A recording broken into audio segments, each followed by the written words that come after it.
undergraduate student recruitment. I've managed a territory, been on the road and doing that sort of thing. And in addition to that, I've also held leadership positions in the recruitment side of the fence. And then most recently, I've been more behind the scenes in operations and communications. And so, you know, I'm anxious to step into this role and kind of take the different pieces that I've learned along the way and kind of pull them all together in the new leadership role and, you know, work with all of you as far as the different efforts that we have underway for student recruitment. I'm anxious to get to know all of you and hear what you have to say and hear how you all want to be a part of the recruitment process. So I thank you for allowing me to come here today and to say hello. And if you have questions or comments or anything, I'm definitely all ears.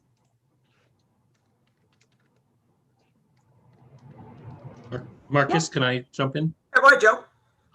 So one of the questions that I asked several of the finalist candidates for the director, for the vice chancellor for enrollment management last week was to think about the strategic, where we are enrollment wise, why we fell in the last decade or decade and a half, what global trends are out there that we have to adjust and adapt to. So how do I get further in touch with you? Because I don't want to take up, we have a very busy meeting today, so I really don't want to take up time here, but I want to have a sustained dialogue with you about these questions. So how would I get in touch with you? asutton@siu.edu Okay.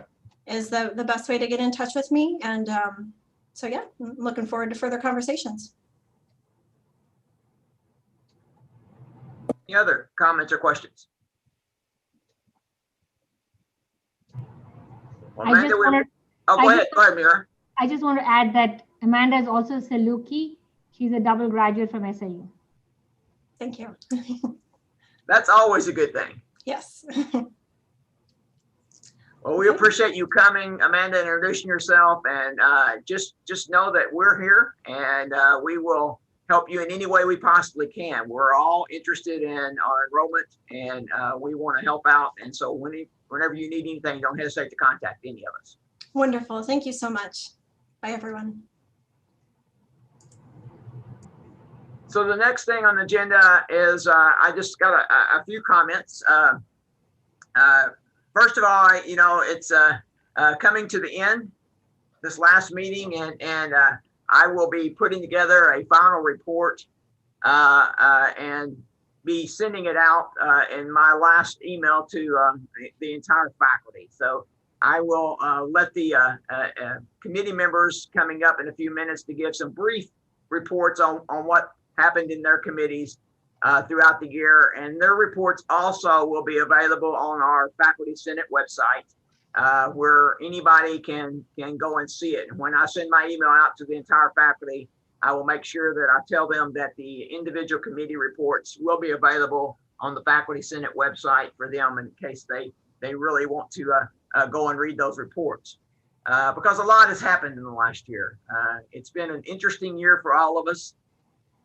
We started off this year already basically in our cocoons with the pandemic, and we're going to finish this year basically coming out of those cocoons a little bit. And I hope that everybody has gotten vaccinated, at least have one. Hopefully you have your second one. It does make you feel that you have more freedoms and are able to do some things you weren't able to do. But we've had a very interesting year, and some of the really things that I'm very happy that we were able to do is one of the things we started off with is right here on the front page of our Faculty Senate webpage, where we basically passed a resolution on diversity, inclusion, and equity. Basically, we didn't want to have a separate committee. We had a discussion, and we decided that it needed to be interwoven into all of what we do in the Faculty Senate. So our committees this year made sure they kept that on the forefront as they were addressing the different things they addressed this year. So that was one of the first things we started off with, and I can tell you we have accomplished a lot, and we'll hear more about that when we get into the committee reports. So I just don't want to take a lot of time. As I said, I share that in an email. We've got a pretty busy day with 2 meetings back to back, and you will hear more from the individuals in the individual committees here in just a few minutes. With that said, I would like to open it up for questions for the Chancellor and Provost. We may keep this a little shorter today. We'll see how it goes. But I know the Chancellor just gave his State of the University address yesterday. If you hadn't had a chance to see it, that's one of the good things about the Zoom world. It's now on the SIU website, and you can go in there and look at it in YouTube and hear what the Chancellor said in the State of the University address. And so I will open it up for questions, and I expect Joe will have the first one. Go, Joe. Yeah, I don't want to take up time with our busy meeting, so could you provide in writing to Amber the latest enrollment statistics so they show up in the next month's minutes? And Send those to Josh and me. You can send us to both of us. So could I just have a written reply this month, because we're really busy this month with our meeting. And the numbers are going up. If there's a big number, we are excited about it. So we are appreciative of all that's being done. Mm-hmm. Anybody else have a question or comment for the Chancellor or Provost? Don't be shy just because it's our last meeting.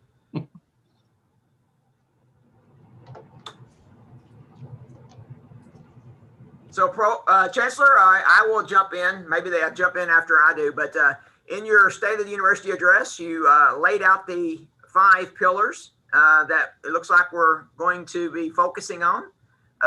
Do you want to give just a quick recap of those 5, and so the senators can hear if they hadn't had a chance to see the address yet? Sure. Yeah, I'd love to.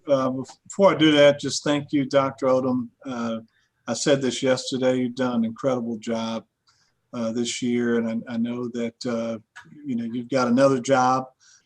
So you've been a busy man, and so just hats off to you for doing a great job and leading the way. And for all of you on the call, just thank you for all that you're doing. I know it's been a long semester. We didn't get the spring break in there, and you've been working right through it. And so I hope you're still energized, and we'll get to the finish line here soon with our commencement here shortly. So the 5 pillars I talked about yesterday, I highlighted that these are not the Chancellor's pillars, and it's not the Chancellor's strategic plan either. It's ours. We've all got to own it.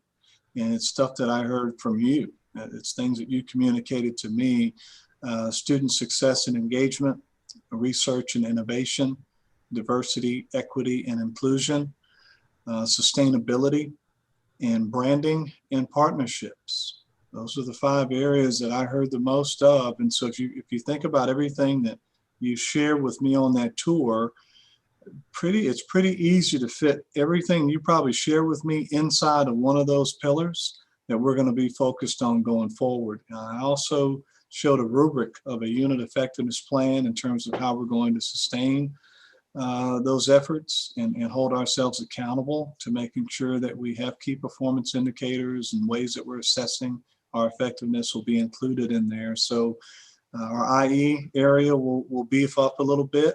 We've had Scott Bridges doing double duty with IT and IE, but we really need an IE person, someone who is focused on institutional effectiveness, institutional research. And so we've kind of combined that with the IT operation, which is not how it should be. So we're going to be moving that around a little bit. So Joe, when you're asking for that data, we'll be able to really with confidence give you the data that you're looking for, and to make sure it's coming from a verified source and that it's all accurate. So that was just a little snapshot yesterday.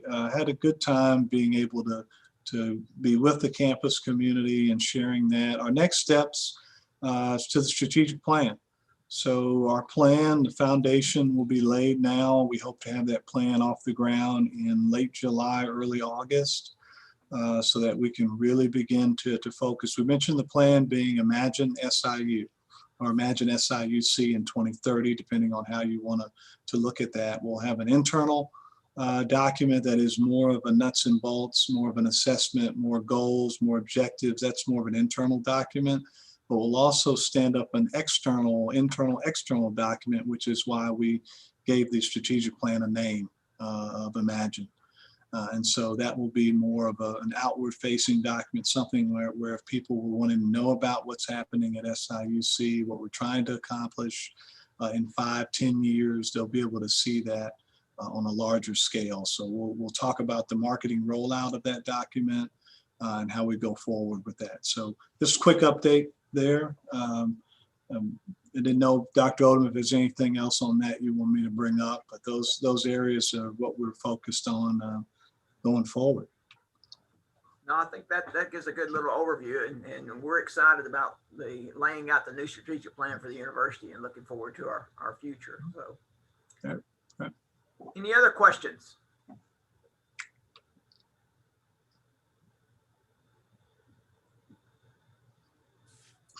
Well, I'll ask one. Go ahead, Joe.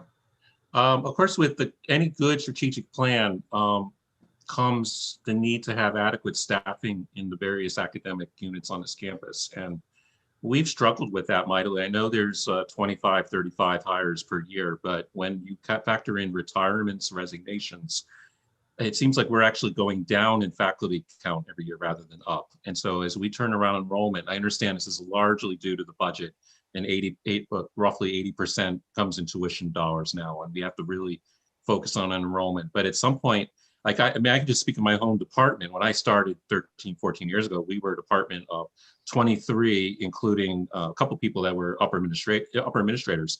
We're now a department of 8.5 coming into next year. That is really disturbing, especially when we have a PhD program, when we have master's programs. We're trying to hold we're trying to hold our light up when it comes to doctoral, that we're a research university, and yet we don't really have the staffing for one. So how does that build into your strategic plan and the recognition that if the numbers are there, the money's there, we really have to do a better job and redouble our efforts in the next several years? Yeah, I mentioned yesterday, that's why we have 5 priorities and not 29 or 30, because we don't have the resources to have 29 or 30 priorities. And so as we start to look at what we're really focused on, if that's a key area that we're saying we have to beef up when we do get the resources that come in, then we'll have to make sure the resources go towards exactly what you're saying, right? To build that equity among the different programs. That's part of that diversity, equity, and inclusion pillar that we really are going to have to focus in those efforts. We appropriate, I guess the state appropriates us about $96 million. And so it is important. That's why we tried to play a little bit on the past, the present, and the future. If you go back and look at the numbers of what we have been appropriated from the state, it's pretty painful when you start to look at what it was when we were able to have as many faculty or staff that we had, and compared to what it is today. So that's a state appropriation, 96 million. Our tuition revenue is only about 70 million. And we've talked countless hours on these calls about how the tuition revenue is our issue, which is why the enrollment has to go up. And we've got to slow down some of those waivers that we were giving away out there. So I think if we can get all that, Joe, in the right balance, then we're able to actually, when we see some gains, then we can make sure the gains go towards what you just described, right? The equity.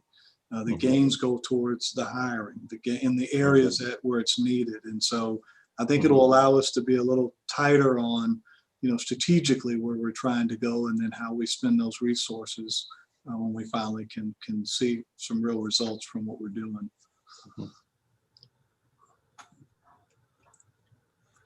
Anything else before I give them their free time to give us some additional things that they want to share with us? Well, Chancellor, is there anything else you'd like to share with the Senate? I got the hint that there's a lot on this agenda, so mine is very quick. I'll just talk in bullets. So again, thanks to everybody for your work. I don't want to rush through that one, because without you, we wouldn't be able to pull this off, especially in the midst of a pandemic. I know you've been bending over backwards doing without and really, taking care of our students. I appreciate that. Dr. Odom, again, congratulations to the work that you've done. Appreciate your leadership and support. I appreciate you letting me bend your ear on a few things, but you're not out of this yet. We still got some work to do before it's over. Spring commencement, as you know, May 7th through the 9th. Looking forward to that.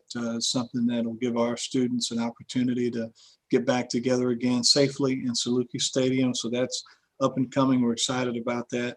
Our fall opening, we put together a reopening team that really consists of some folks who are part of the Saluki Safety Group. So you'll hear more about a reopening group that's going to have a mixture of people on there, just to keep our eyes on the prize there. And we don't want to get the hubris mentality that everything is just going to be perfect. So we have a group that's going to be looking at different areas, whether it's still cleaning and those kinds of things, but you'll get more information about that.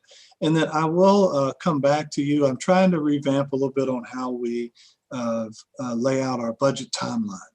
And so I'll come back to you, and I have some thoughts about what we can do better in terms of our budget planning and how we look at it from each area. And so I'll come back to you. I need to run some of that by our budget and planning committee first, but I've got some ideas to be a little more transparent with how we allocate our resources right now. And then again, as we move into, as Joe, we were just saying, as we move into, condensing them into those 5 areas, just trying to look at how that will look for everyone across the board. So we'll be talking a little bit about that. So other than that, that's just some quick updates, and I appreciate everyone for the work they're doing. Thank you, sir. Appreciate you. Mira, you got a few points? Yeah, thanks, Marcus. I just have a few things. First of all, I'd like to thank all the faculty. This is our last week of instruction. I want to thank faculty for all of your dedicated efforts in bringing kind of a difficult semester kind of to the close without any spring breaks. So hats off to all of you.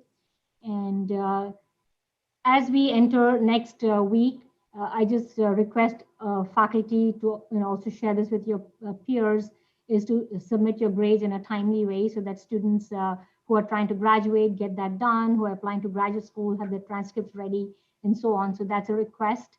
And then for the students, they've received information about the pass, no pass, and how to opt in for it. That would be the week when you submit your grades, the Monday, May 10th. So all of that week is available to them to opt in. And then the last update is on the dean searches. So for the interim dean for the College of Arts and Media, the interviews are complete. The feedback has come in, and we are in the process of making that final selection. For the College of Agricultural, Life and Physical Sciences, there were 5 finalists. Those interviews have been completed. The feedback has come in, and so that is being processed right now before making any final decisions. For the College of Health and Human Sciences, there are 5 finalists, and so those interviews are ongoing. And Monday is the last interview of the 5th finalist, after which the feedback would come in and then the decision would be made. So I wanted to just give you an update on where those are. Thank you. I think Jennifer had a question and I missed it a while ago. Jennifer, do you have a question? Thank you. I had a comment. I know I'm only one member of the Faculty Senate, but it's been such a big year and a sober year for all of us. And I feel like that needs to be acknowledged. Some of us have lost loved ones or been afraid for that. And I just can't imagine how difficult it must have been as chancellor to be new coming into this. And I wanted to express my thanks to you for having a calm and steady tone all year. And I know that we've done our job and given you some pushback, which is what we're supposed to do, and we'll keep doing that. But I just want you to know it did not go unnoticed, that you have really been very consistent all year, and I think have built some trust. So thank you for that. Also to Marcus as well. I feel the same way. So many thanks. Thank you, Jen. As the British say, hear, hear. I'm a British historian, so I have to say that.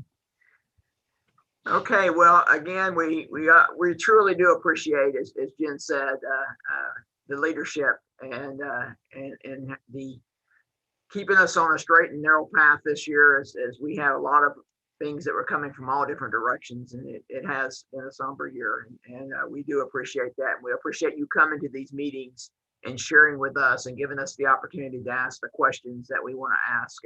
And we're thankful for that and look forward to doing it more in the future. So thank you all both very much. Marcus, can I ask a brief follow-up to Sure. what something Mira just said? Can you just explain to me again the pass-fail this semester and how it's going to work? Would I have the option as an instructor in giving a pass-fail grade, or no, it's the other way around, isn't it? The students will look at their final grade, And and that's why we are opening it up after the grades are submitted.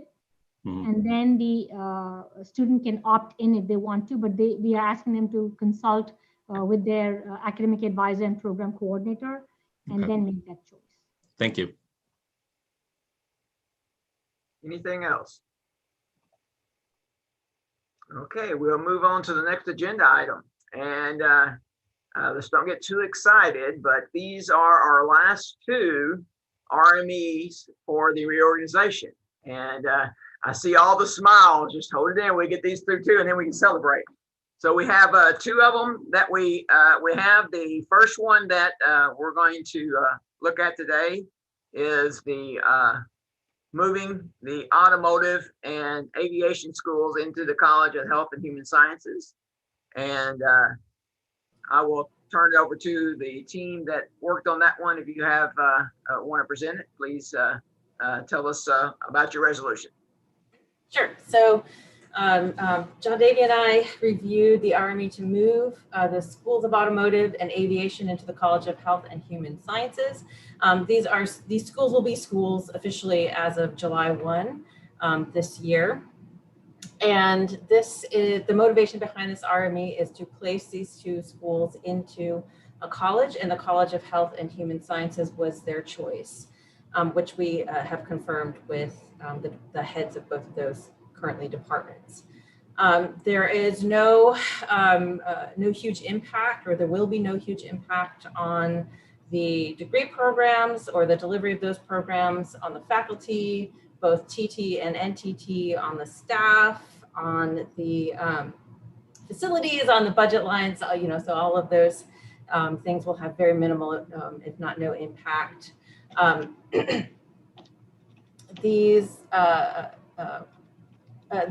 This particular RME is not purview to Article 9, but the departments, or excuse me, the schools in CHHS had to take a vote, and all schools voted in favor of the move of automotive and aviation into CHHS. The one exception was psychology and behavioral sciences, where the majority abstained, but the next majority were in favor of this particular move. And the only concern that was mentioned in the RME was visibility and fit of these two schools in CHHS. But again, personal communication with the department chairs indicated that this was their choice of a college, and that they currently have collaborations within with the schools within this college, and they expect those to grow, and they expect to create more synergies within this college as well. So that concern was not shared by at least the chairs of those two departments. So given this together, we have written a resolution to recommend approval of this RME, this move of these two schools into the College of Health and Human Sciences. Thank you, Bethany. So we have it coming from the committee. It's on the floor. Are there any comments or discussions that would like to be had?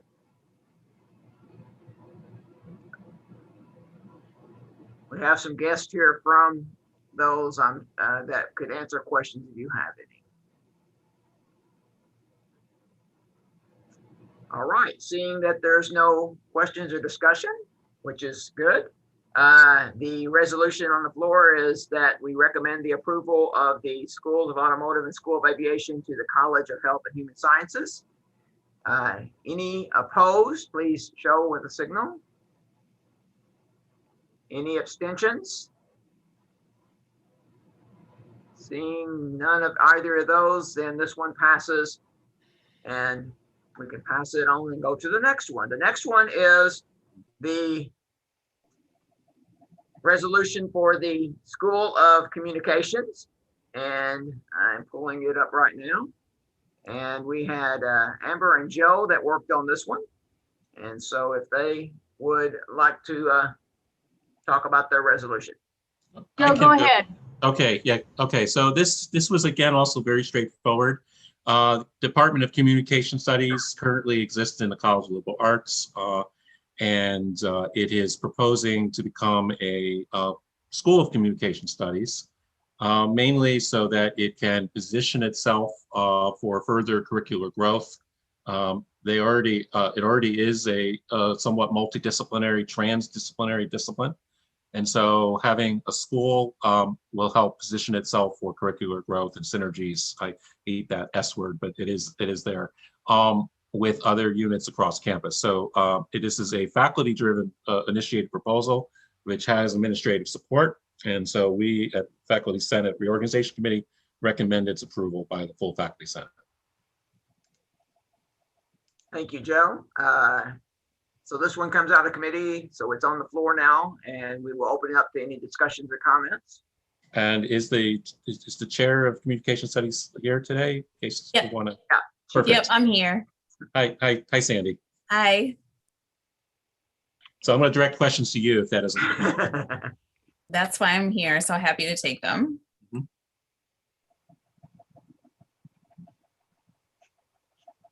Well, I see no I see questions. Michelle has Okay, the go ahead, hand raised. Michelle. I see it popped up there. Yes, I was wondering what the number of faculty is in your department and the number of students, just so we can get a feel of what the size of the school would be. Sure. Right now, we currently have 11 faculty members, and that includes myself, who of course isn't full-time faculty. In terms of FA represented faculty, we have 6. And so just like Joe talked about, we have shrunk in our faculty. Unfortunately, you know what? I do have our student numbers pulled up. As of fall of 2020, we have 66 undergraduate students and 39 graduate students, although we, at least as of right now, looking at our current incoming graduate class, our graduate enrollment is going to grow at least by about 4 or 5 students. And our undergraduate numbers are looking like they would be growing a little bit as well, starting in the fall of 2021. Thank you. Any other questions or comments?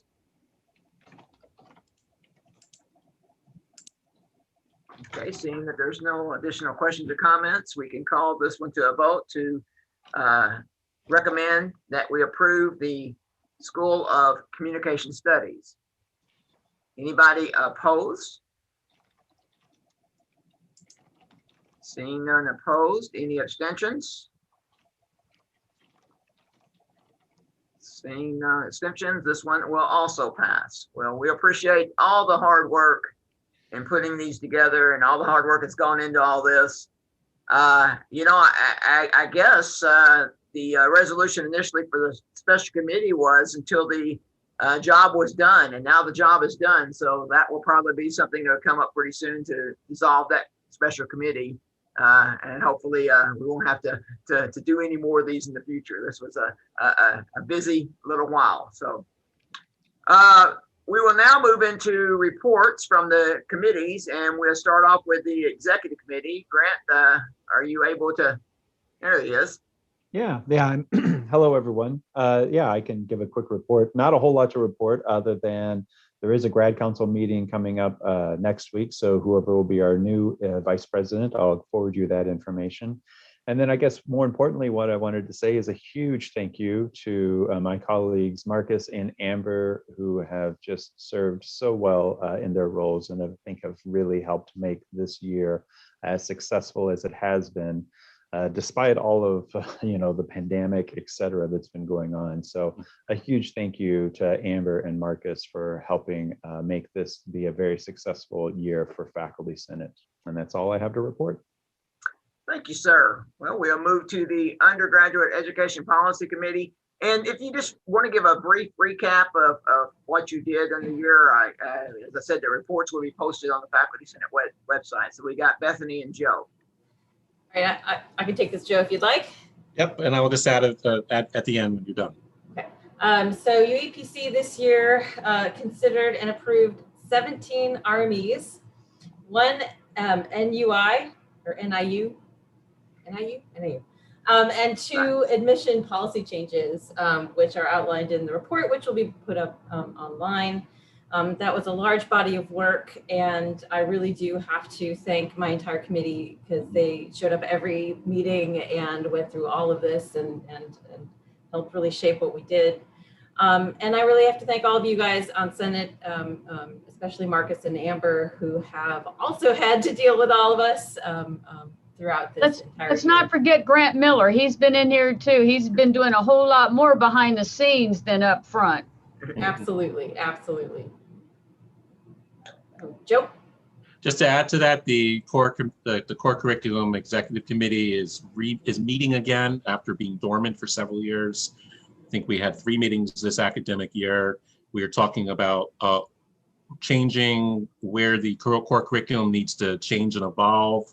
Nothing final has been decided on that, but it's brought forward momentum nonetheless. So it just goes along with all of the educational policy work that we've done this year. It's just been an awful lot, but very rewarding at the same time to see our academic our curriculum evolve like it has. So thank you, everyone.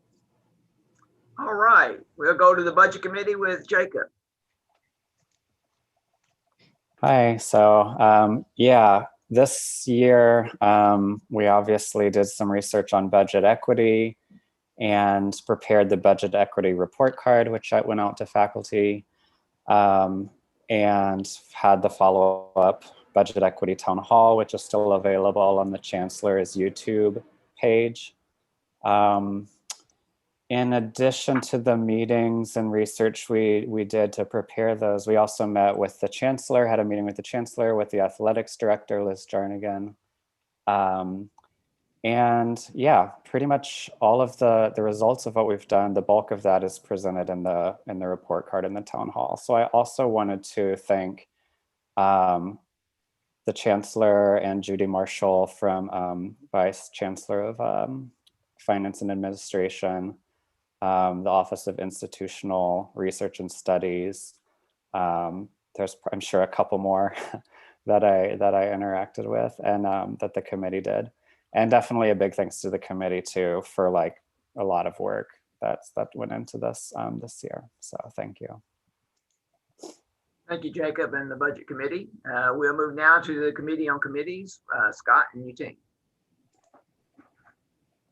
Okay, my report includes 2 parts. Part 1, we just reviewed and approved 6 faculty members to serve on the screening committee for Associate Vice Chancellor for Enrollment Management. So I'm going to send this to you by chat.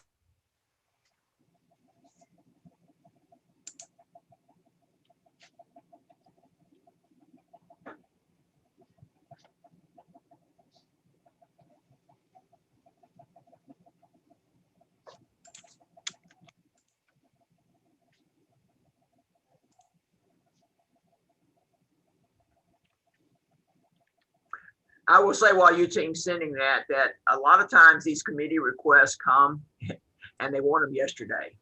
And so the committee on committees has really done a great job on meeting and getting them done as quickly as possible. So okay, I know they have them. Okay, Eugene.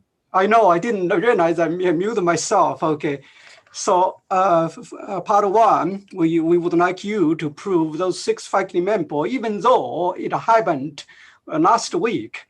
And those 6 faculty members, I think I sent it by chat. Hopefully you can see it.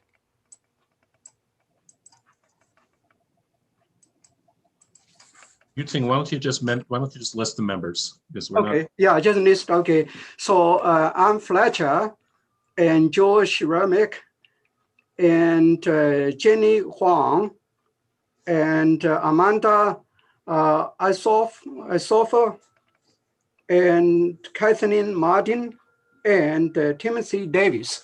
So as usual, we would like the faculty senator to approve these names, even though it happened last week. So is there anybody opposed to this set of names for this committee? No opposed, any abstentions? All right, they're approved, Eugene. Okay, good. My second part of the report for this year, and we helped almost fill all the vacancies and requests from different committees in addition to at-large committees.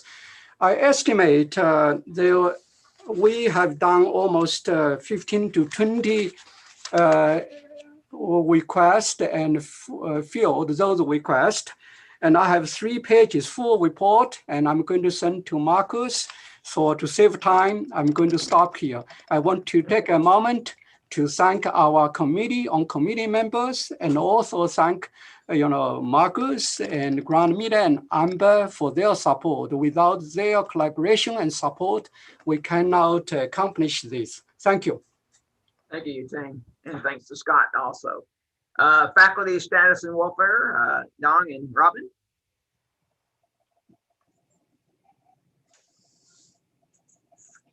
I do not see either one of them on today. Well, their report will be posted once we receive it. We'll move to the governance committee. Lee Chang. Oh, yes. Past the 2 weeks, we're working on the final report.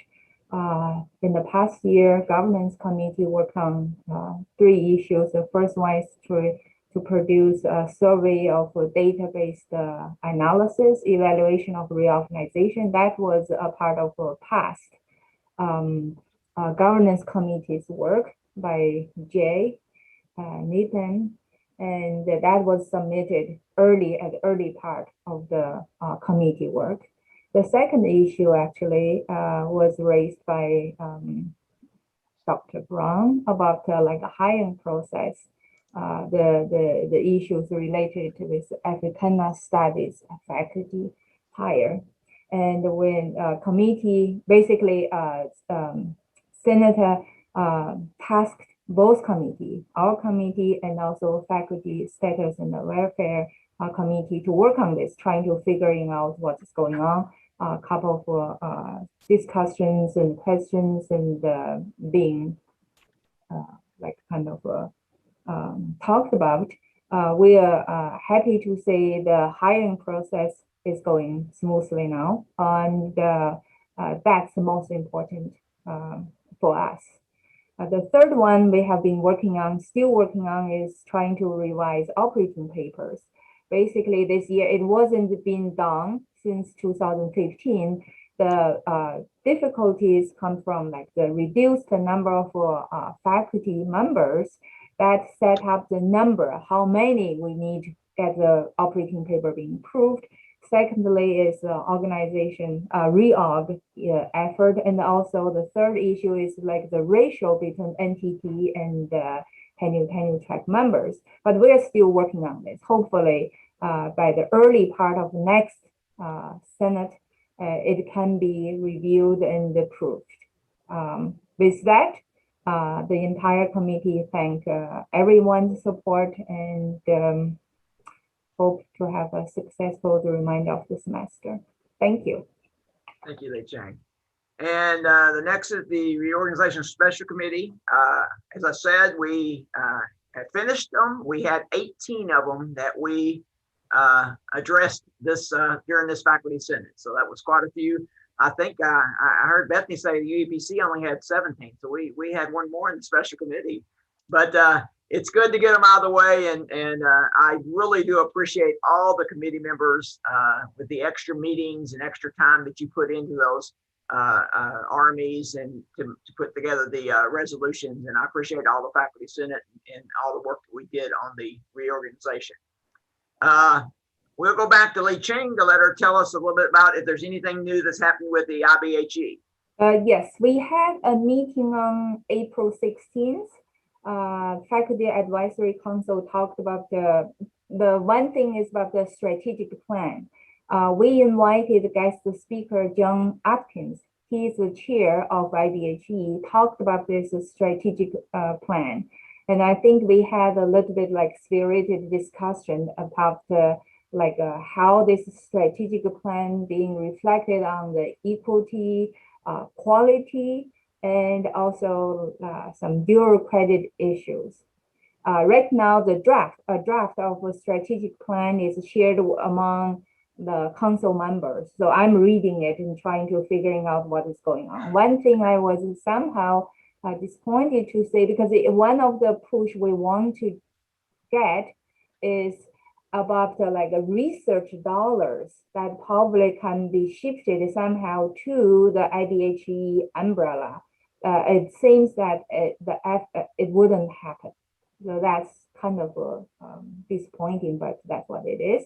And the second one is like we invited a guest speaker, Ryan Schroeder, from Associate Vice Chancellor for Online Learning from U of I in Springfield.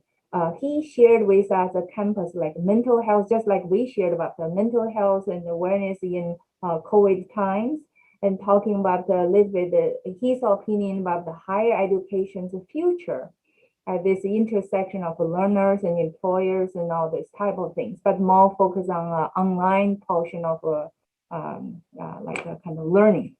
Thank you. That's all. Thank you, Li Cheng. That's a lot of extra meetings you attend, and this year y'all done them all electronically. So I know next year there'll probably be travel involved. So we appreciate all those meetings you attend to give us that information for now, BHE. I was contacted by Tom Shaw from the Grad Council. He said there was no update today and he wasn't going to be able to make it. So we have moved to Gary Kensel and tell us a little about the research side. Thanks, Marcus. I'll make mine real quick. I just have a few things to mention here, really.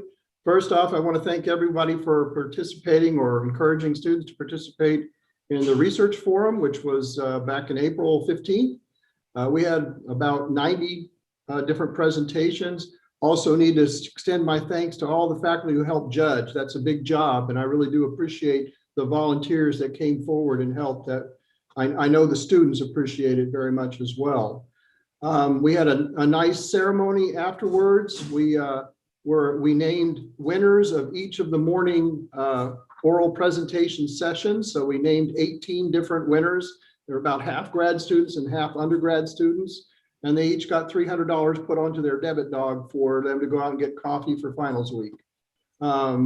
We also announced the REACH Award winners for next year. Most of them have already been notified, but we went ahead and announced them. I think it's 31 awards that we made for next year. And then finally, Sigma Xi came forward and announced a couple of winners in their sessions, or the specific membership that they were judging in that as well. And I just really want to thank everybody. I thought it was a very successful event, given that it was the first time we tried to put one of these on entirely virtually. So I thought it went well. Let's see. Oh, I wanted to mention also another one. Just the night before that research forum, we reinitiated the Phi Kappa Phi Honor Society. I don't know how many of you are familiar with this, but the Phi Kappa Phi Honor Society has actually been on the SIU campus for a very long time, more than 50 years. But unfortunately, it had gone dormant a few years ago in, I think, 2016. And so I was volunteered to become the president of the new Phi Kappa Phi Society. And we managed to get our act together and do an initiation ceremony this spring. It was held the night before the research forum, and we had 24 new students and initiates into the Honor Society. And it's already looking very exciting. We've had several that have students who have stepped up and said they want to be more involved next year. So I think you'll see them with greater visibility next year as they try to build the society and get more people interested in becoming members. So I just thought I'd let everybody know that that has happened, and we're trying to move that forward and reinvigorate that Honor Society here on campus. Couple of other little things. This one is maybe a little more bureaucratic, but it probably needs to be mentioned. We are in the midst of renegotiating our indirect cost recovery rates. This is a process that happens about every, well, in our case, 10 years. It's actually supposed to happen a little quicker than that, but we're a little behind. The last time we did our indirect cost recovery rates was in 2011. And so what we've done is we've hired a company to help us do the federal negotiation for the new rates. All that's no big deal, but there are steps that have to be taken that involve collection of data for them to do this calculation that they ultimately negotiate with the federal government. So some of you out there may be impacted in the sense of being asked to provide information about the space that you use and how much of it is used for research versus how much of it is office space. It may seem a little weird, quite honestly, because they really break it down in some, what are the different parts of space and how are they used. But when you get that request, if you happen to be one of the lucky ones, please do provide a response. It's very important that we get a full accounting of all the spaces that are used for research on campus so that we can do our negotiated rates correctly. And I just want to mention that, give you sort of advance warning. One other thing I want to mention is we're right in the midst, or actually near the tail end, of the creation of a new center. It is the Southern Illinois Cannabis Science Center. Some of you may have heard about this. We had a conference actually on March 20th already that was very well attended. People that are interested in the hemp cannabis industry in this region. This is a really great growing interest in the state of Illinois and in this region. We have many faculty on campus who are either growing hemp or processing hemp or analyzing cannabinoids or trying to look at the medical benefits of cannabinoids. It actually seems to have a lot of resonance with folks here on campus. And I think I decided I wanted to mention it because if you happen to be one of the folks that has an interest in either hemp or cannabis science or cannabinoids or something like that in your research or your, this really crosses a lot of disciplines. This can be everything from sociology to pure science to engineering. There's a lot of different areas that one can become interested in. I want to encourage you to get in touch with Buck Hales. Buck Hales is the chair of physiology, and he is currently the acting director of the Southern Illinois Cannabis Science Center. And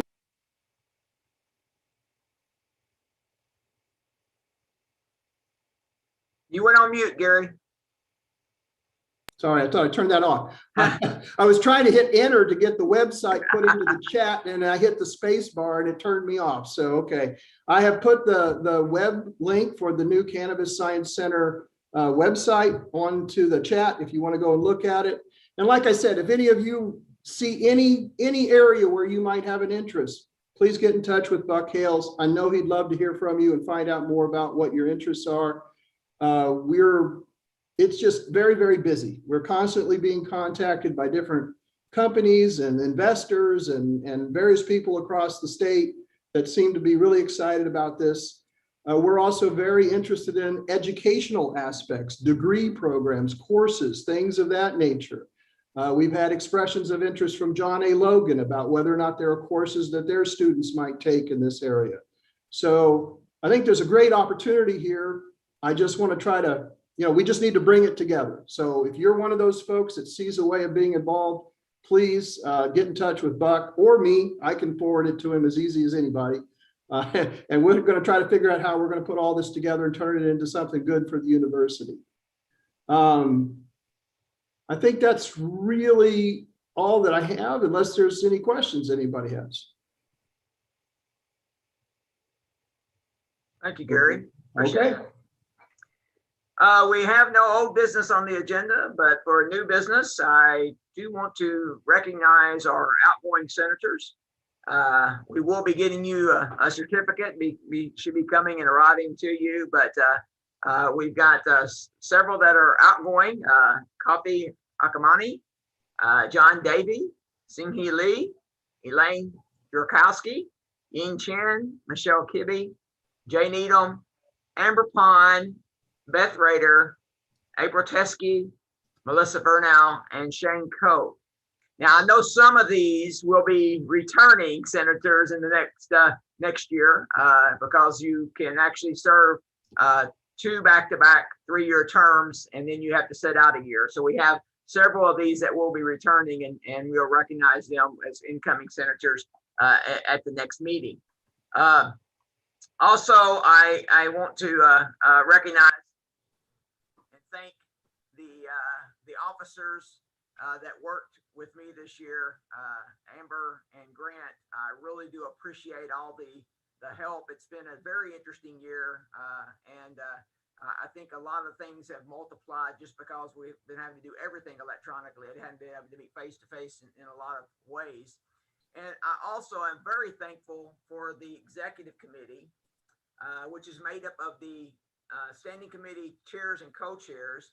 And we have our executive committee meetings the week prior to the faculty senate meeting. So all of these people have double duties for the faculty senate meetings. And I'm very thankful. Jacob did a great job with the budget committee this year. I know they did a lot of work. And as he said, you'll see it in the report. He gave a quick review. Scott and Yu Chang did a great job with the committee on committees. That's one that sometimes you don't think about, but they have a lot of committee assignments that they have to fill each year. Robin and Don, we appreciate the work that was done in faculty status and welfare. Li Ching and Shane started off the year co-chairing the governance committee. As Shane's illness got worse, he had to withdraw from that committee, and Li Chang stepped up and continued to chair that committee. But we appreciate both of them and all the work that they did in the governance issue. And then the UEPC, which is always a busy committee, and Bethany and Joe kept that, and I misspelled Joseph there. I'm sorry, Joe. But they kept that committee going, and it was always a lot of extra work, I know, but we really do appreciate the work that they put into that committee. And it just changed the name. Okay. So, and also the past president is part of the executive committee. And so Sagoon, I don't know if he's on here today, but I do appreciate, as I took over as president, I relied on him a lot, asking a lot of questions. And then he came on the executive committee and was very helpful in a lot of things that he did. So I wanted to thank all of those individuals. As I said, all the outgoing senators, we do have a certificate that you will be receiving. And we really do appreciate all the work that you did and all the things that did transpire this year during our faculty senate. I don't have anything else. No one contacted us about announcements. So I don't see any announcements that need to be made. I will say, yes, I wanted to also thank the executive committee members who stepped up to help out with the graduation ceremonies. The faculty senate president is the grand marshal for the graduation ceremonies. And I think there's 9 of them. And so I asked for assistance from the executive committee, and they took all the extra ones. I think I'm doing 2 and they're doing the rest. So I do appreciate all of you stepping up. And I encourage all of you to participate in the graduation ceremonies. The students really do love the faculty being involved in those ceremonies. And I know those of you that I can see nodding your heads, you know how important it is to the students. Plus, it's very important to us too. And I really do appreciate all that you do and know that that's something else that you can do to make our students feel welcome. Is there any other announcements that need to be made? Okay, we will then have a slight pause in time here. The next meeting will start at 1 o'clock. If you are one of the outgoing standing committee, 2 o'clock. Thank you, Father Brown. I look up my clock and that shows I haven't been in my office much because it hasn't been moved forward. So I appreciate you doing that. The next committee starts in 5 minutes, okay, at 2 o'clock. And if you are one of the outgoing committee chairs or co-chairs, if you could just stay on, if you have the time. I do have a list of the duties, but the people that are looking at possibly those committees may have questions. Also, if you're one of the ones that are continuing the faculty senate and you haven't submitted your committee preference form to Josh, send it now, because we're going to have to assign new committees at the next meeting. So send it now to Josh. Josh is waiting for them there. And I will make that announcement at the beginning of the next meeting too, because we need to get those forms in. I think we're up to about 22 or 23 of them, and we've got at least 35 we need. So please send your forms in. Any other announcements or things? Do I hear a motion to adjourn the 20? Just briefly, Marcus, I thought I'd give an update on Shane.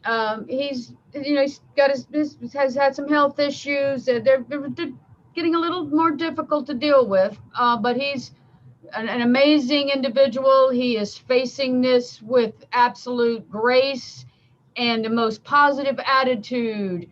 He's going at this so proactive. He's taking care of his students. He's taking care of his kids.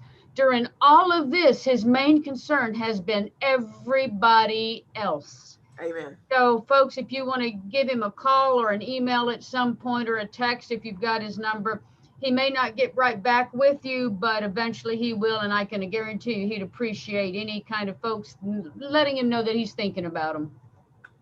Thank you, Amber, for that update. And that's so true. All right. Do I hear a motion to adjourn this final meeting of the Senate? I see Liz raise her hand. Second, I see Joe's hand go up. Thank you, guys. And we will just have a pause here for about 3 or 4 more minutes, and then we'll start the second meeting.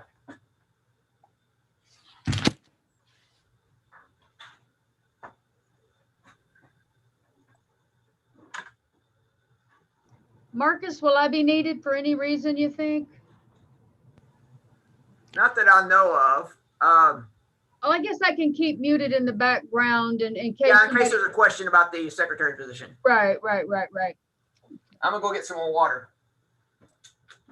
By the way, excellent job, Amber. Didn't mean to exclude you in my comment there about Marcus. I thought you all 3 of you were a wonderful leadership team this year. Thank you. I appreciate that, but I'm not, don't feel slighted in the least. I know, but I can't imagine anybody's going to be mean to me. So I figured it was just, an oversight, no big deal. Thanks. Yeah, no, this was a very well-run faculty senate this year.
Okay, we're just past the 2 o'clock hour, so we will get started with the first meeting of the new Faculty Senate for 2021-2022.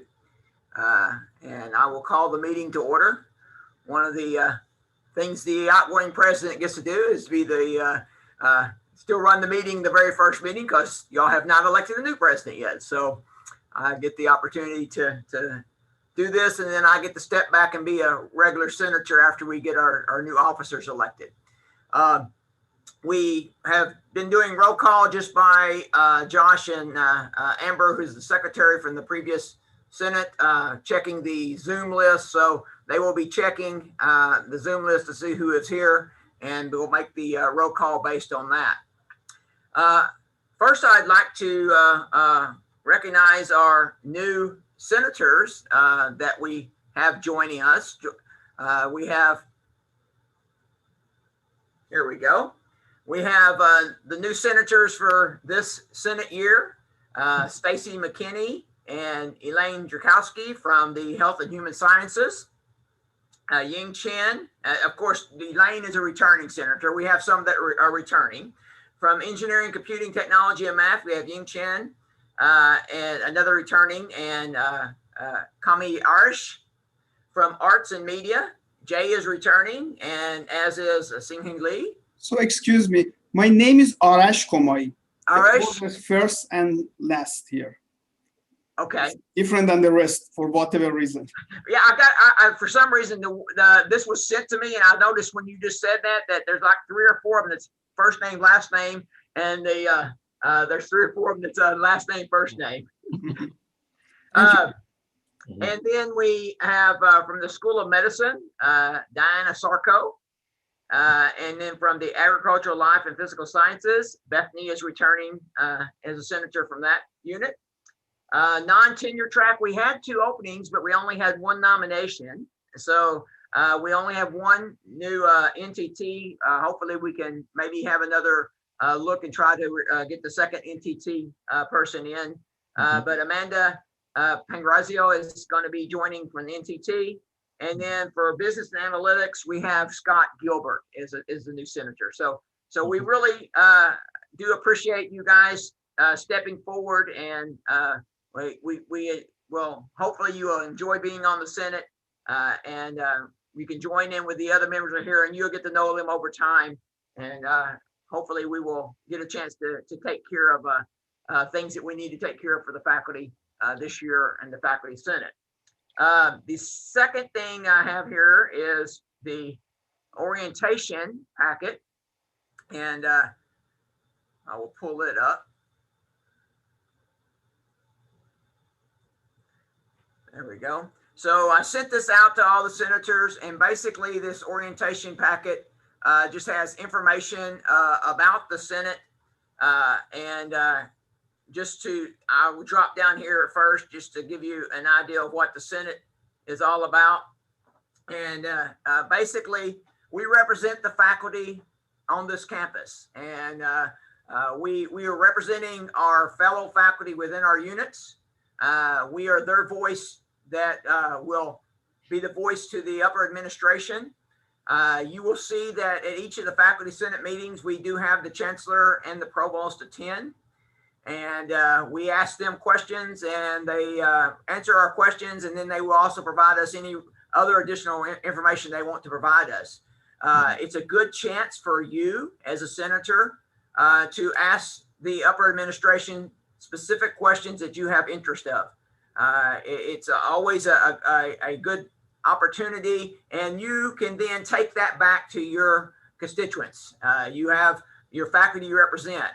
I highly encourage you after each meeting to send an email to your constituents to let them know what happened at the Faculty Senate meeting, and to ask them if they have anything that they want you to bring up at the future Faculty Senate meetings. I found when I do that, my peers will send me things. If I don't do that, I don't hear from them a lot. And they do appreciate getting the updates. And so if you can do so, please do so. as I said, I sent this orientation packet out. You can read what we're empowered and charged to do as the Faculty Senate. We will meet monthly. In the summer, we only meet once. We have 1 month there we don't meet. In June, I guess 2 months, June and August, we don't meet. We meet in July and then jump back to September, and then we don't meet in January. But we meet monthly, and we basically, again, as I said, take care of the faculty voice in the shared governance process here at the university. You can serve 2 3-year terms back to back, and then you have to take at least 1 year off before you can come back on. So we do have several, as I said, of the new senators coming in this year were ones that were actually on the Faculty Senate previously. And some of you may be returning after a few years off. That does happen sometimes. I know that you have time off and you come back. So if you are one of the returning senators, a lot of this is information that you already know about. We will be electing officers today for the new Faculty Senate, and these are the officer positions we will be electing. One is the Faculty Senate President, which is the role that I have served in this past year. Basically, I preside over the Senate meetings, and I serve as the chair of the Executive Council. And I do interact a lot with the upper administration. I have monthly meetings with the Chancellor. I attend all of the Board of Trustee meetings, and I usually try to have input during the public comment section of the Board of Trustees meetings, just to update them on what the faculty at SIUC is doing. That's not a requirement to have input, but I have found that it's a good opportunity for the board to get to know the faculty at SIUC. A lot of times I am the only one that does the public comments, and I have gotten to know the board members through doing so, and they now actually expect me. I actually missed a meeting. I got a note and asked me where I was at. So it's something that I think is good because it lets the board know that our faculty are engaged and we're interested in being involved with what the board is doing. So there's a lot of things honors you get to do. As I mentioned a while ago, I am going to be the Grand Marshal for a couple of the ceremonies. They're actually having 7 or 9, I can't remember, ceremonies this year. And I shared that honor with several of my executive committee members who stepped up to help me with that. But that's one of the things you get to do as the Faculty Senate President. And it's a very enjoyable opportunity, but it is a lot of work. And so that's the role of the president. The next office that is elected is the vice president. And Grant Miller was our vice president this year. I know Grant is traveling. I don't know if he's on the Zoom right now. Grant, are you out there? Yeah, I can jump in if you need me to. Grant, you want to talk a little bit about what the vice president does? Yeah, I'd say the 2 main duties of the vice president include 1, attending all of the graduate council meetings and reporting back to Faculty Senate about what's going on there, as well as communicating to grad council updates as far as what's happening for Faculty Senate. And then the other major item is elections. So overseeing elections. We do have, are fortunate enough to have Josh Frick now with us. So he's been able to, as our office administrator, help tremendously with that, and he's been taking that up quite easily. I know past vice presidents really had very little to do with just barely overseeing elections. But Josh has been able to get up to speed on those quite easily. So you'll oversee elections for a judicial review board, as well as elections for Faculty Senate, just as, of course, we had our new members attending who were just recently elected. And then maybe, I guess, a minor thing is, and Marcus has already mentioned this, is you're attending the executive committee meetings. So you have 2 Faculty Senate engagements each month, one being these regular meetings and the other would be executive committee. And that is basically, that would conclude basically the main role that you have as vice president. Thanks. Thanks, Grant. Be safe on your trip. Before I move to secretary, I do want to ask, and I'm looking at Josh here, but if you haven't sent in your committee preference form to Josh, please do so in the next 10 minutes or so. If you have it there available, or just email him and tell him your committee preferences in the order that you have. I sent the forms out to all of you because we will be doing the committee assignments today, and we need those committee forms. So if you haven't sent in your committee preference form, please do so. Josh is going to send them all in a spreadsheet out to me to send to the Committee on Committees here in just a few minutes. So we need to know what your preferences are. The third officer position is the secretary position. And Amber Pond served as the secretary this past year. Amber, are you still with us? Yeah, I'm still here. I actually served secretary position for the last 2 years, during most of which we have not had administrative assistant, which is basically why I went ahead and took it the second year, because I had things set up and it would be a nightmare for somebody to come in and try to figure out what I was doing, as you can ask Josh. But we've got it straight, got things going. Josh is here and he's fantastic. So mainly what the secretary would be doing is overseeing the minutes, making sure that those get done and get to where they're supposed to be between the administrative assistant and the president, just kind of doing oversight of that. Working with the committees to take up reports. I was also webmaster, but we're working on Josh to make sure that he can take over that duty also. You would also be trying to, if I can remember right, take care of basically working with the president to take care of a lot of administrative paperwork to make sure things get back and forth to where they're supposed to be, and helping out with the vice president sometimes with elections. It's really kind of a support system situation that I just kind of did whatever was needed to be done for the most part. And I think that's what most of us are all willing to do. So I've enjoyed it. It's been hectic at times, but it's kept me out of trouble. We appreciate it, Amber, and we really do appreciate you doing it for 2 years straight. We keep mentioning Josh, and I will introduce him. Josh, say something so you pop up on the screen here. Hello.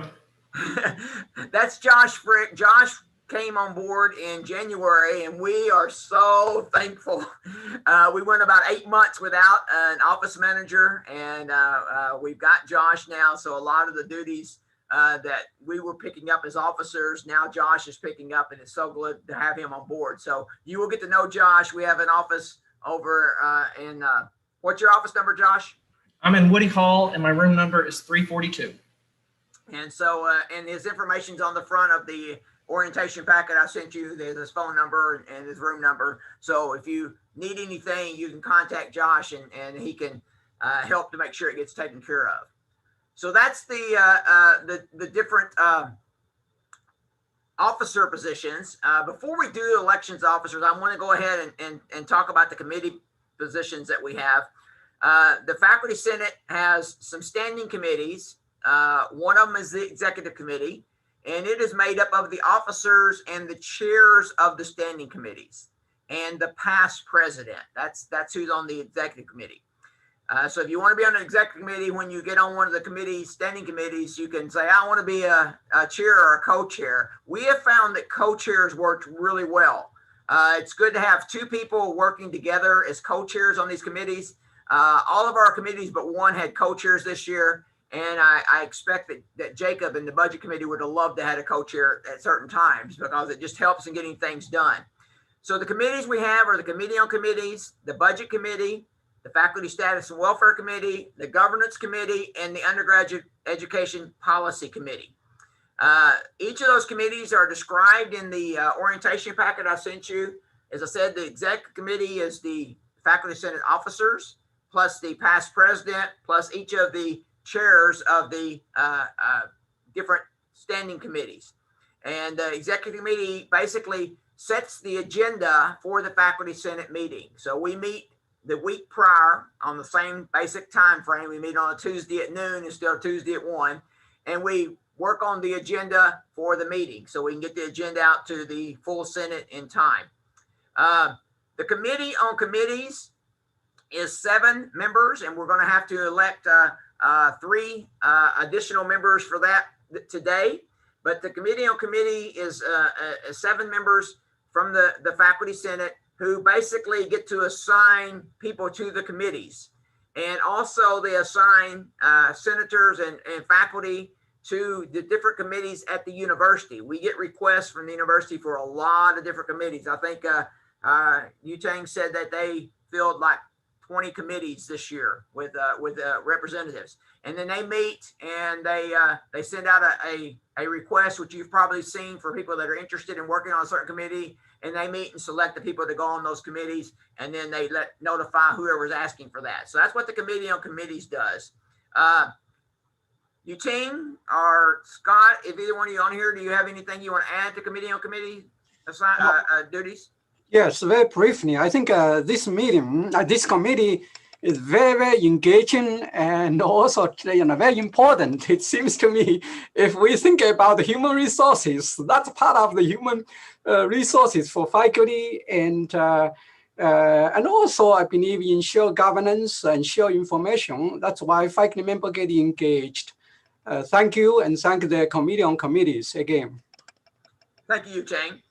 Then we have the Budget Committee, and the Budget Committee, it says here, is all things relating to our faculty participation in the budgeting process. They will serve on the Chancellor's Planning and Budget Committee. It's a committee that basically can do what it wants. And then this year, Jacob's sitting there, he's fixing to talk, but he stepped up and did a lot more with this committee than may have been done some in the past years. Jacob, you want to talk a little bit about the Budget Committee? Sure, yeah. So yeah, like Marcus said, the chair, not the whole committee, but the chair serves on the Chancellor's Budget and Advisory Planning Council. This year, the Budget Committee undertook a project, which you may have gotten word of, to look into issues of budget equity. So at SIU over the last 10 years, so we gathered a lot of data looking at faculty numbers, enrollment, salary data for faculty as well as for administration, and pulled the results from that and created a budget equity report card, which went out over email. It'll be in the written report that you'll receive from Marcus as well. After that, we conducted a budget equity town hall. And our goal with all of this is to, yeah, I mean, the results, some of the issues that we found are outlined in that report card. But our goal here, ideally, is that, the Budget Committee next year might continue with this work. We've done a lot of work to put together, a snapshot of the last 10 years, but maybe and next year, the committee might look and update some of the tables and see, how's SIU been doing in the last year? Has there been progress or not? And as a way for helping to make recommendations. So I'll send all of the data and the report card that we put together to the new Budget Committee chair. So yeah. Thanks, Jacob. The next committee is the Faculty Status and Welfare Committee. They deal with anything dealing with the welfare of the faculty, including faculty right and privileges, duties, rewards, recommendations to the center, all matters that affects faculty status and welfare. Do we have either of the co-chairs still on want to provide any additional?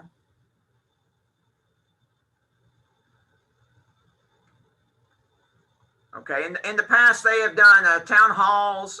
They've met with faculty, get faculty concerns about things that are going on. It's a good committee if you're interested in working and trying to find out best ways to take care of faculty. So looking at what the faculty can do and are able to get done. The Governance Committee is the one that looks at the university governance and our participation in shared governance. They then also will be looking at the operating paper in the upcoming year because we need to have a new operating paper based upon the reorganization that has occurred. And is Lee Chang still here? Yes, I'm still here. Yes. Go ahead. Certainly, the first thing we're going to working on is the operating paper, make it to the completion. And I think a couple of things. Marcus and we have a special committee that takes care of like a reorg issues. So that's basically a huge burden of us. And also Marcus did a wonderful job in terms of organizing like web-based like walk-in faculty like talks. I think next year probably we can do once per week. That's in between of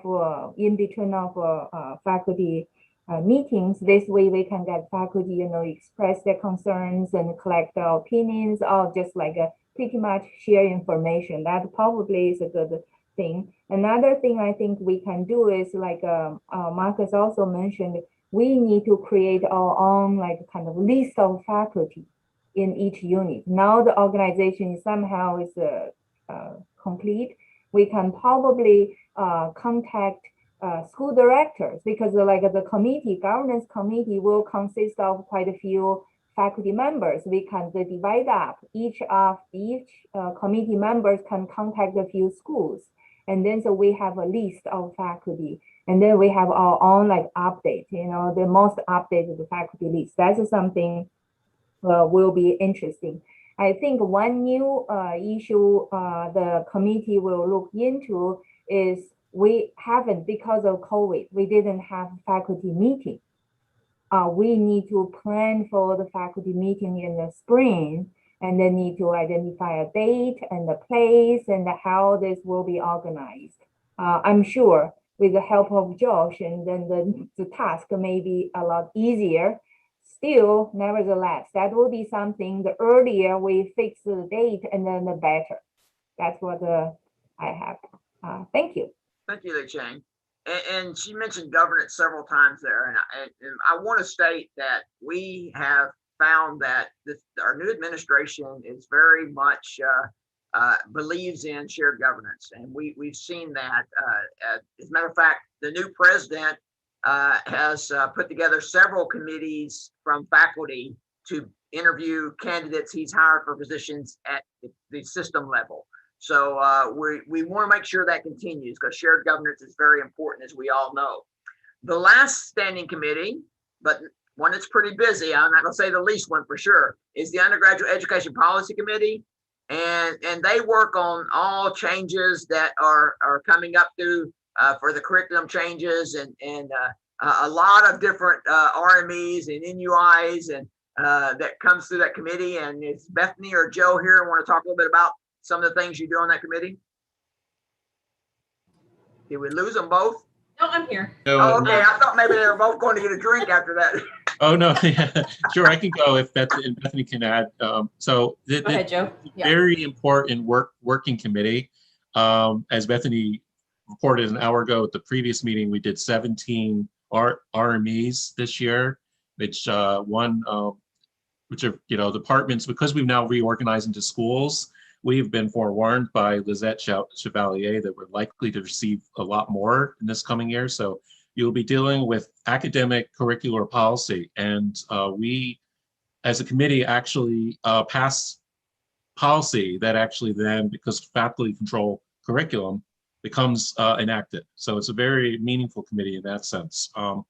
We work closely with the registrar about formulating registration policies and graduation policies. You work closely with the assistant provost for academic affairs. You work closely with school directors as well. So it's a very meaningful, impactful committee. Do you want to add anything? No, I think you did a great job. Okay. All right, so that's the standing committees that we have. And just to give you an idea, I know that some of you have already put in your preferences, but I will tell you that we've only got 26 preferences forms that have been submitted. Josh just sent me the update. You probably saw it pop open there a few seconds ago. So we've got 26 that have been submitted. So if you haven't submitted yours yet, please do so while we're going through the elections for the officers, so that we can make sure that we get you into one of those committees. So now that you've heard about the committees, you have a very good idea of what those committees are actually doing. Now we'll move into the voting for the officers. And as I said, there are 3 officer positions. There's the president, the vice president, and the secretary position. And you were provided a bio of the nominations that came in prior to our meeting. We're going to start off by doing the election for the president position. And before let me stop sharing this so I can see everybody. Before we go into the election process, I want to open the floor up for any additional nominations for president. If anybody has any additional nominations for president, please make those nominations at this time.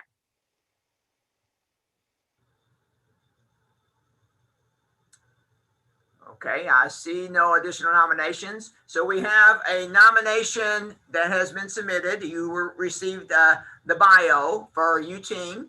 And so prior to having the election, I will let Yu Ting say a few words as he is running for the presidential position. Go ahead, Yu Ting.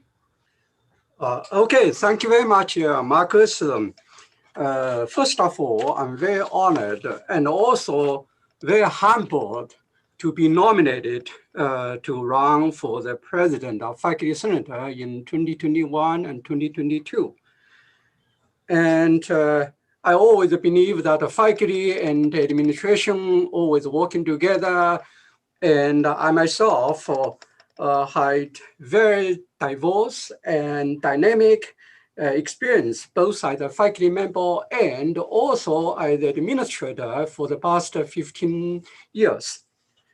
And I believe in Harvard University's model. That means, okay, faculty administration can exchange at any moment. So faculty member and administrator, no one is above each other. We work together. And another point which I want to mention is that, okay, I see myself as a scholar, researcher, and a teacher, and also a servant. That means serve students, serve the community, and serve the faculty, and serve different constituencies. And as you see my bio, and I'm very active in publication, review manuscript, and pursue grants. So in a way, that's a way to justify myself as a faculty member. And the last point, which is very relevant to all of you, and that means, okay, since last summer, I have served on the Faculty Senate Executive Council and worked as the co-chair of the Committee on Committee, and also served as a member of the Faculty Senate Budget Committee, and as a candidate for this position or this office for the campus. I believe in service and transparencies and collaboration. That means if we want to go far, we need to go together. And which is the saying I got from the president of University of Maryland, Freeman Ibraska, who is the Afro-American president at University of Maryland, Baltimore County for almost 28 years. So if we want to go fast, we can go along. But if we want to go far, we need to working together, go together.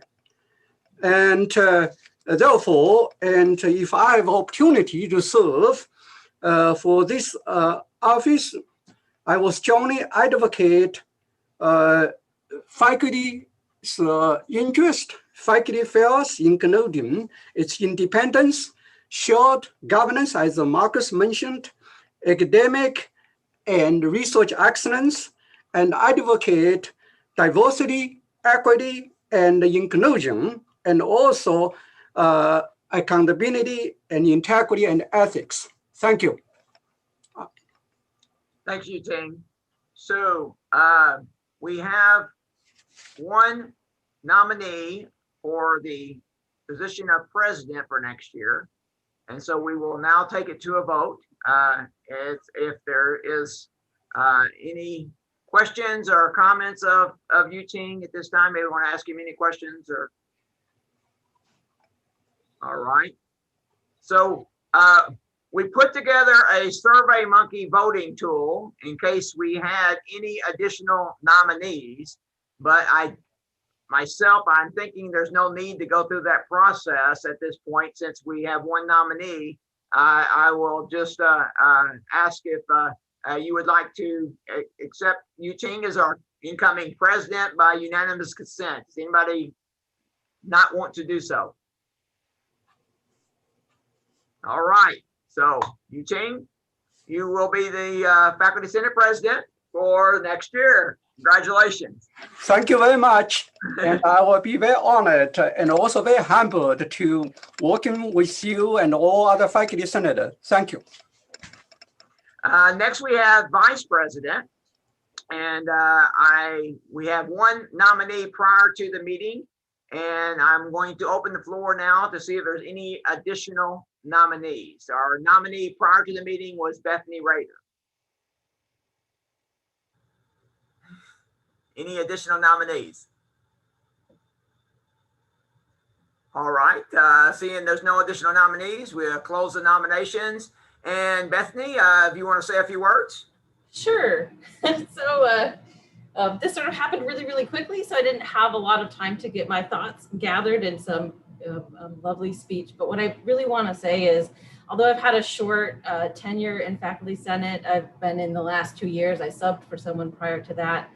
I've really been inspired, especially over the last year, because I've seen this body really coalesce and get active and almost angry in a good way, right?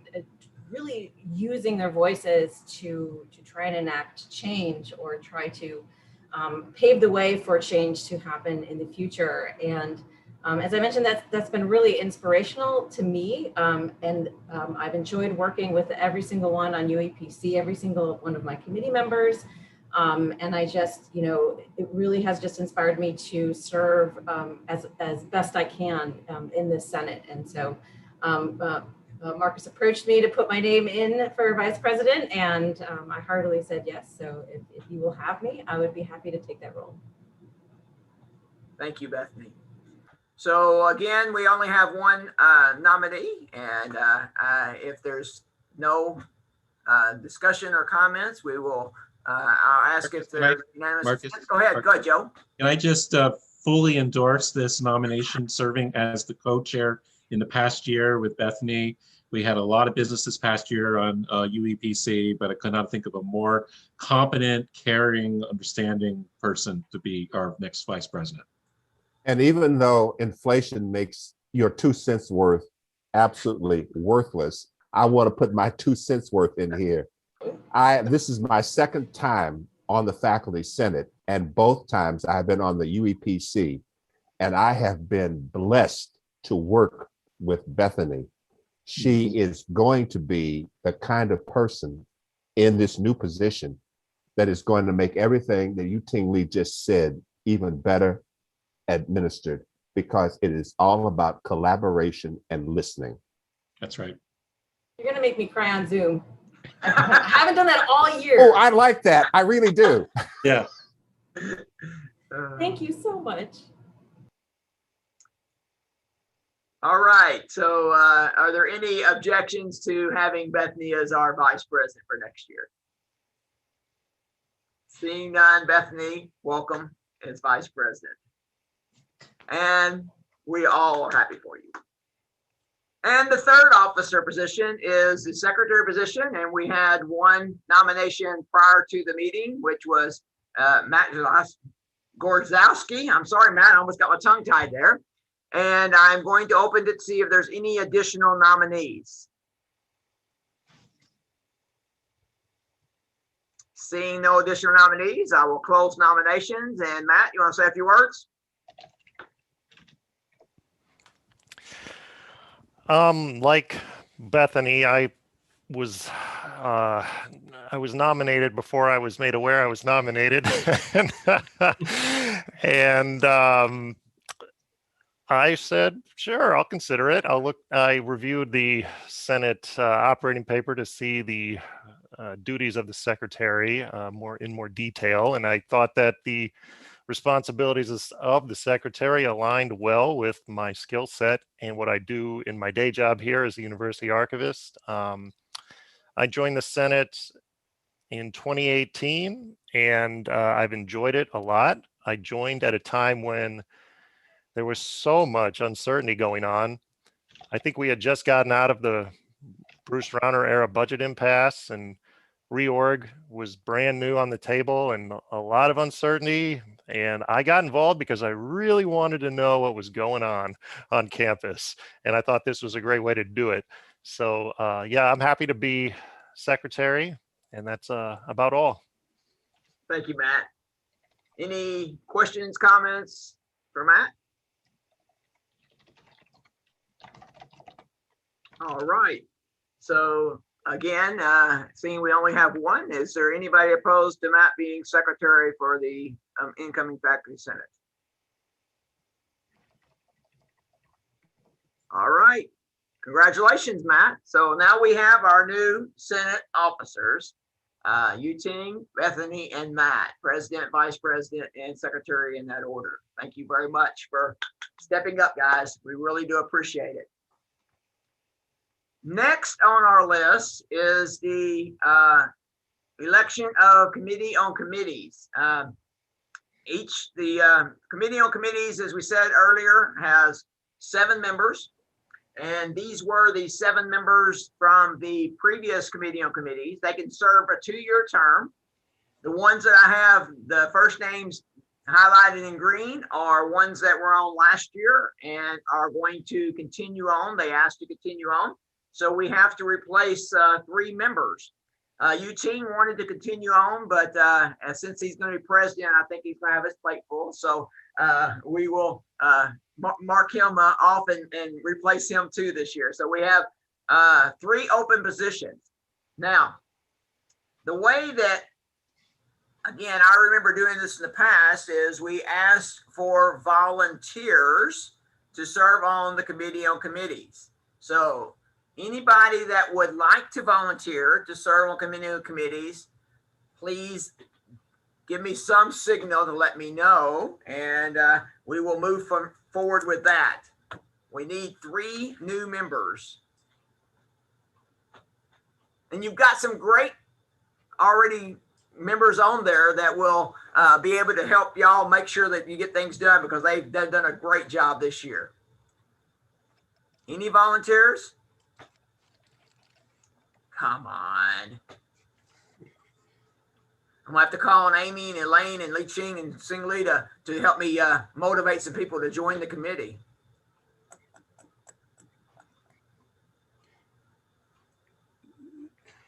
Marcus, they can also serve on another committee in addition to COC. Correct. This is the one that you usually can serve on it and have it be on another committee if you want to, because you can do the other standing committees. Thank you, Yuting. So it's not going to eliminate you from serving on another committee. I see some hands that are wanting to come up.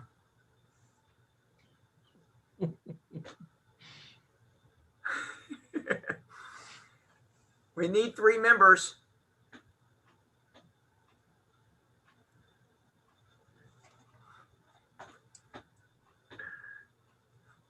Jen, are you sure I can't take that as a request to be on the committee?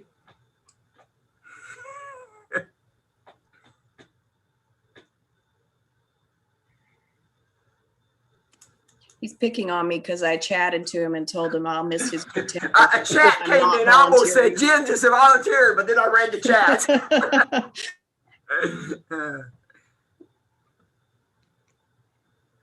One thing I want to share with you about this committee is that we do not meet physically. We do a lot of decision evaluation through email and online. Most of their work is the initial work on putting people on committees, and then, as I said, requests come in and they fill those slots. So it is pretty quick turnaround on their meetings and stuff for sure. Oh, good. Amanda has volunteered. That's one new person. You know, we could get this meeting over early if we just sit here and but we're gonna have to wait on 2 more volunteers.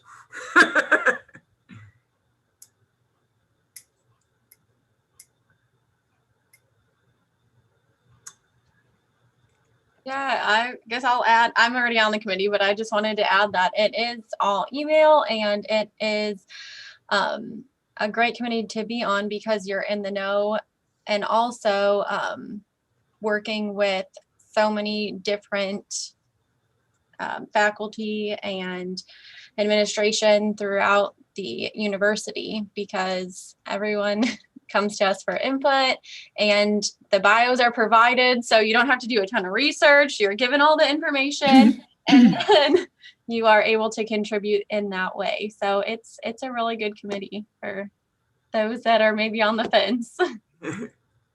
Yeah, I would echo what Amy just said. I think it's a really great way to know what's going on around campus, and you really learn how all these intricate subcommittees fit in to get university business done, and how faculty have shared governance in those various roles. And you learn a whole lot about your colleagues in other departments as well, because many of these positions, require people to either send a bio or their CV. So I found that part really cool as well. And the other people in the committee that are staying on were all really awesome to work with. So, right, Amy? So you have good companionship. Now, those were good comments. I know that should generate at least 2 more volunteers. I'll put you down, Phil. I know what your question is going to be, and I think we'll just keep you there because as the continuing. So thanks, Phil. 1 more.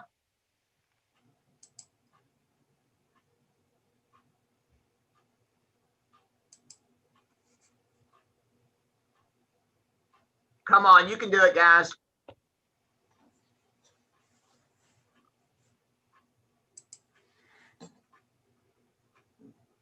This is Stacy McKinney. I will do it. Thank you, Stacy. Great. All right. So we've got 3 volunteers. Do I hear the nominations to close? Yes, I see that. So is there anybody opposed to these 3? Amanda, Phil, and Stacy joining the committee on committees? No opposition. Good. We've got our committee on committees. Now, I have Josh just sent me an updated sheet, I think. He's been updating me on the names and positions for the committees that we've got, and we're up to 27 that have provided. Now, what we usually do, and we've done it different ways at different times. We've only got 27 volunteers, and the last one that just came in, let me put it in there because he just sent it to me. So we've got 27 volunteers, and I will send this. I was going to say we could do 1 or 2 things, and this is up to you guys. This is y'all's meeting. We can either send this to the committee on committees, and they can then use it to select the committee membership and send out to the committee membership, because we've got to get the other 9, I think 8 or 9 people to submit a preference form. What we do in the past a lot of times is we close the meeting for 15 minutes, let the committee on committees make the assignments, come back and announce the assignments. But I think we can do that through electronic means if there's no objections. Marcus, just a real quick question. Do we have a lot of carryover on these committees from last year? Most everybody that was on one of the committees asked to stay on it. So I think there is quite a bit of carryover. There's only a certain number of vacancies then. Basically it's just reassigning, but there's a lot of them that asked to stay on the committee they were on. Right. But there's a few that have selected the first choice, not the committee they're on, but there's most of them have. I'm just looking here, and right now, based upon the first selection preference, it's going to be an easy job for committee on committees because it's pretty much spread pretty equal. There's right. Only a couple that may need to look at the second choice, and they can work with the individual senators on that. Is there any objection to just sending this to the Committee on Committees, letting them work on it and get back to everybody as quickly as possible with the committee so that you can, the key is you need to come up with your committee chairs as quickly as possible and get that information to Josh, because the first EC meeting is supposed to actually be next week. And that is the committee chairs, the EC meeting, because we do have a May meeting. So you need to, the Committee on Committees, this is one of the quick turnarounds. They will get this back to you, and then you will meet as a committee to select your committee chairs or co-chairs and get that back to Josh so he can get it out to everybody for the executive committee meeting coming up. So is there any objection to doing it that way electronically? I see none. Good. All right. Is there any additional business that needs to be taken care of in this meeting? Well, congratulations to our new officers, and we're excited. We're looking forward to the next year. I will still be on Faculty Senate, so I'm not going anywhere, and I look forward to working with all of you again. But thank you all very much. I hear motion to adjourn. I see Father Brown shaking yes. I see Joe at word gone. All right, y'all have a good rest of the day. Thank you. Thanks, Marcus.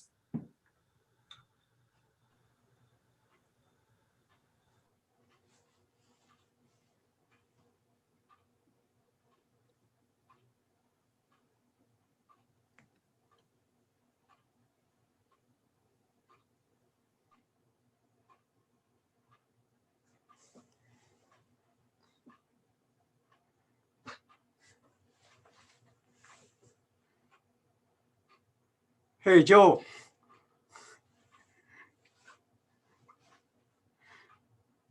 Hey, Carol, are you still there?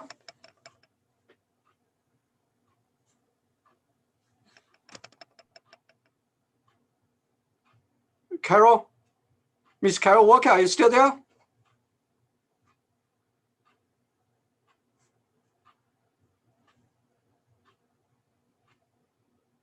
Hey, Inan. Okay, good. I got you. I got your chart. Okay. Can you? So I'm going to have a discussion with Marcus. What we did last year, I think Marcus appointed Scott to be the chair, and then Scott sent the email to the entire group. Then, and can you hear me? Inan, can you hear me?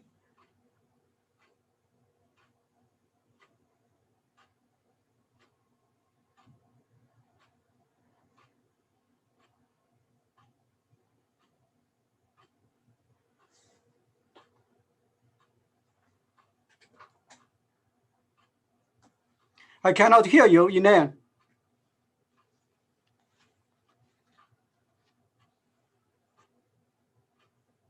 Can you hear me? I cannot hear you.